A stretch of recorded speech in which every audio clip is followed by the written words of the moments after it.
turned up, I done broke the knob. Ripping through the club, they like, oh my God.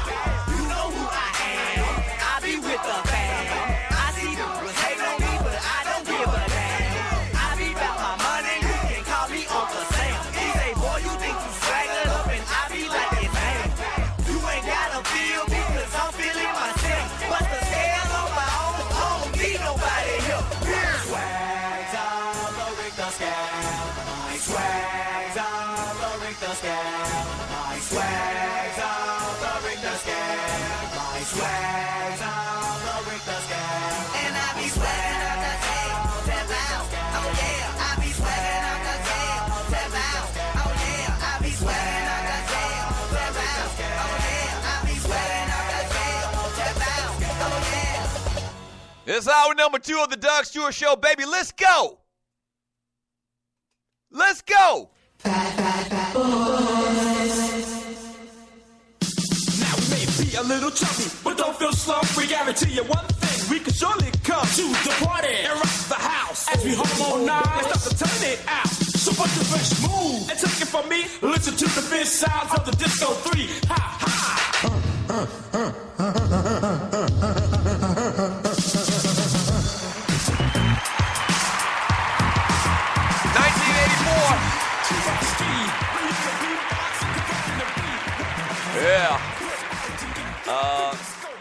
1984 is the year. Throwback Thursday. Welcome to the show. Happy March Madness Day to you.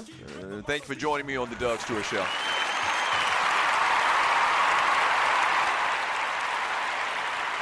Yeah. Oh, man. After having a chance to think about it, man, apologies go out to the number 1 Chief Rocker Burn from Jersey.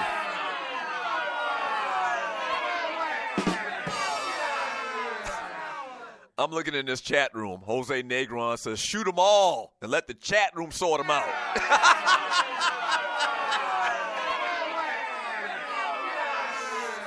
Oh, that's hilarious, man. That is hilarious. Shouts out to John Fisher cooking with the microwave yesterday. Patty cake, microwave.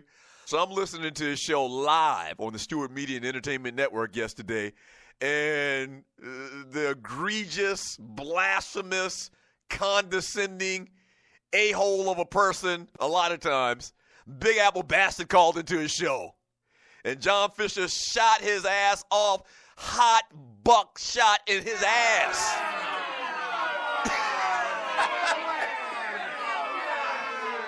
I was like, wait a minute, I didn't know John Fisher had a gun as well. You know, it kind of made me feel good. I mean, because, you know, the Stewies, man, and the people that come under me and do these shows, man, I feel like a proud papa. John Fisher put hot lead in Big Apple Bastard's ass, and I felt like a proud papa. I almost shed a tear. That's my son.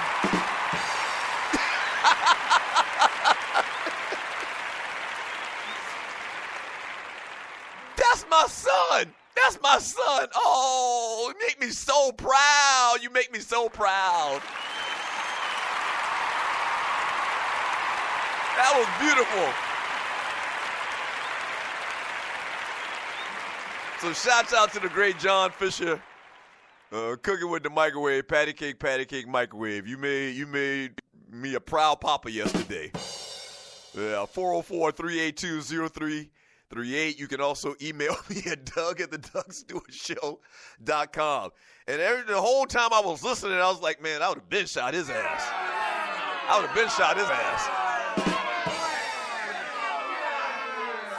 And then John Fisher cocked that thing and like, pow! I think he had like a little Uzi, you know, one of those little New York City specials that he used to carry back in the day in the 80s. Charles Barkley was asked on ESPN's Mike and Mike Wednesday if LeVar Ball, the father of UCLA star Alonzo Ball, who's made a number of headline-grabbing remarks in the last month, had become a distraction for his son leading into the NCAA tournament. Here's a quote from Barkley. Once I found out he averaged 2 points a game in college, listen, you need to slow your roll, Barkley said to Ball, as the two have gone back and forth in their verbal war of words. He says, I didn't win a championship. I said to myself, I didn't need to go back and Google. I need to go back and Google this guy because maybe I missed the ball era when he was dominating and winning championships everywhere else.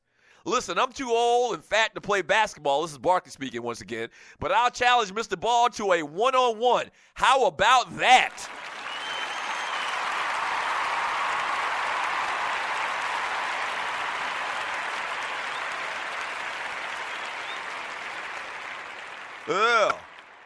Yeah. So Barkley challenged Mr. LeVar Ball to a game of one-on-one. Couple things about this. And you're listening to the Doug Stewart Show. A couple things about this. One, LeVar Ball continues to win. I mean, think about this. This guy is not the player. This guy isn't, owner of some company. He's not rich, wealthy, famous, or anything like that. But LeVar Ball, as obscure of a person that he should be, has created controversy and created conversation around his sons. His sons aren't saying this. I got to keep reminding y'all. His sons aren't saying all of these, supposed crazy, outlandish things. It's him, okay? They are talking about, and there's a saying that there's no such thing as bad publicity. And a lot of times I believe that's true, okay? So there's a lot of conversation about, him and about his sons, and he's wanting $1 billion to sign them to shoe deals. And he's got a Hall of Fame player in Charles Barkley talking about him. Actually, Charles Barkley is the player. Charles Barkley is the basketball player, but Charles Barkley, in effect, has taken the bait and offered to play a one-on-one game of basketball against LeVar Ball. It's crazy when you think of it. And guess what? Here's the problem with it. You remember you ever heard this term, you can't win, or it's a no-win situation? Like Charles Barkley, if he were to play this cat in a game of basketball one-on-one, he acknowledged that he's not in the greatest shape. You can tell that by looking at Charles Barkley. If Charles Barkley, Hall of Famer, plays this guy in a game of one-on-one and beats him, then everybody will say, well, he was supposed to beat him. Problem with that also is if you look at Charles Barkley, there's a very good chance that he'll probably hurt himself. He'll definitely pull a quad or a hamstring or a groin or something. So he's probably going to get hurt. Say if they played a game to 24, Charles Barkley, in the physical condition that he looks like right now, he may win, but he's probably still going to lose because he's going to hurt himself some type of way. He's probably going to hurt himself. I don't know. LeVar Ball, I don't know. You can't tell. He probably goes out on the courts and, practices with his sons a little bit and runs around just a little bit, so he's probably in better shape than Barkley is right now. That's neither here nor there. So Barkley, is a very good chance he goes out there and tries to play this one-on-one basketball game, and he's going to hurt himself. And two, what if this guy beats him? Huh? What if this guy beats him? I mean, I guess this guy's 6'7". He averaged 2 points in college. That was a long time ago, but maybe he's in better shape than Charles Barkley right now. So this is a no-win situation for Charles Barkley. If he beats him, everybody will say, well, you're supposed to beat him. You're a Hall of Fame basketball player. You're supposed to beat him. But what if he loses?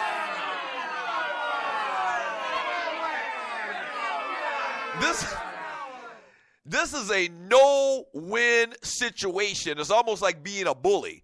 Like if you're a bully, if you're bigger and stronger back in the day on the playground or whatever, if you're bigger and stronger than a guy, you're 200 pounds and you beat up a 130-pound guy, you're supposed to do that. I mean, how tough does that make you because you beat up a guy you're 70 pounds bigger than? But then what if the guy lands a good clean shot? Or what if the guy is real nice with his hands? What if the guy is one of them slap boxing champions of the world?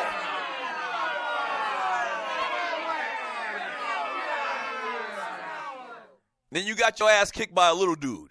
So it's a no-win situation, man, a lot of times. And this is a no-win situation for Charles Barkley. A lot of times he just be talking.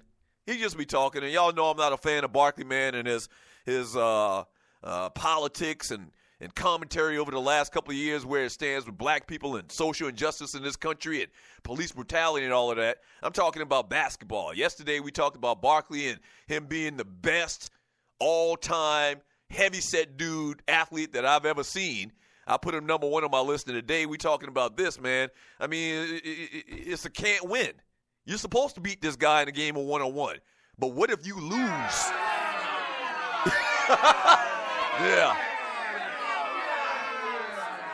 What if you lose, huh? What if you lose, Charles? Not only do they still clown your ass till this day about not winning a ring, and every time Barkley says something to Shaq on that little death show, every time he says something to Shaq, negative, trying to crack a joke, whatever, Shaq just go to the old faithful, the ace up his sleeve, and you ain't got no damn rings. How about that?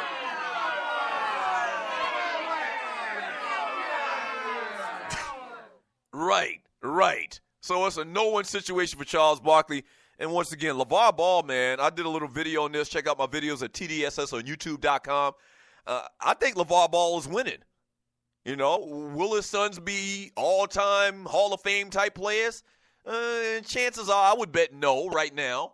But there's a lot of conversation. The oldest son is definitely going to ball. That would be interesting. Ball, no pun intended. The oldest son is definitely going to ball in the tournament. Hopefully they can advance and make it interesting, man.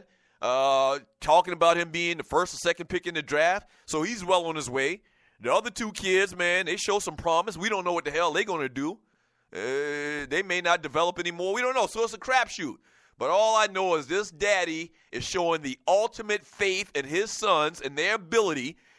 He mentioned the other day, he knows how much work they put in. All right? And the big thing, man, you got to remember about this whole situation is it ain't the kid saying this. I mean, it's very easy for LeVar Ball or for Lonzo Ball to go to whatever NBA team that he's on. There's this question now about how NBA players are going to take shots at him, and they're going to, try to rough him up because his daddy talked all his smack. Man, he can really diffuse all of that very easily. Go into the locker room, and they ask him about his daddy. He'd be like, man, my daddy crazy as hell, but I love him. And that's it. Yeah, I don't know why that motherfucker be saying all that stuff, man, but I love him. That's my daddy. And it'll be over. Nobody ain't worried about all of that. The players ain't worried about that.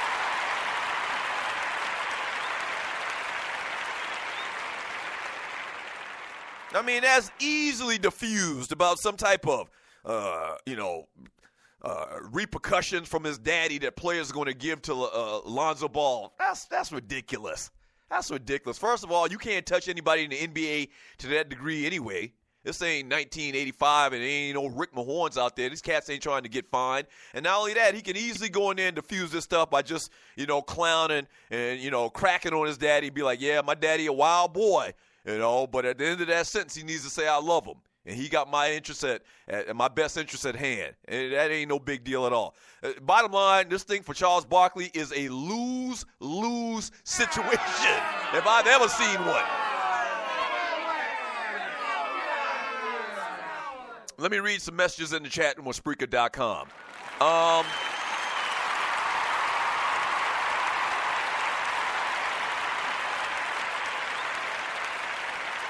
From my man Cornelius Small, he says LeVar Ball been shooting along with his sons. Right.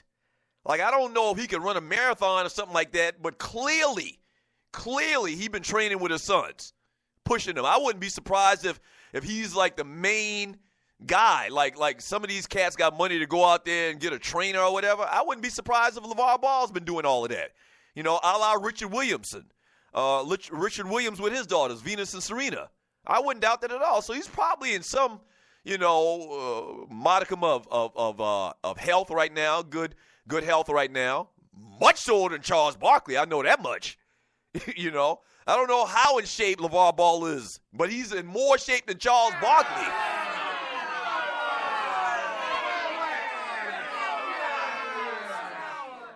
I do know that much. From LD, the madness shorty from the D, LeVar Ball been playing with his sons. Barkley ain't beating nobody. The only reason I won't outright say that the daddy Ball will win is because, Barkley is a Hall of Fame player. He is. So, there is that. But that was a long time ago. He even acknowledged it. So I don't know. From Gear Yarrows finds UCLA goes down the opening round.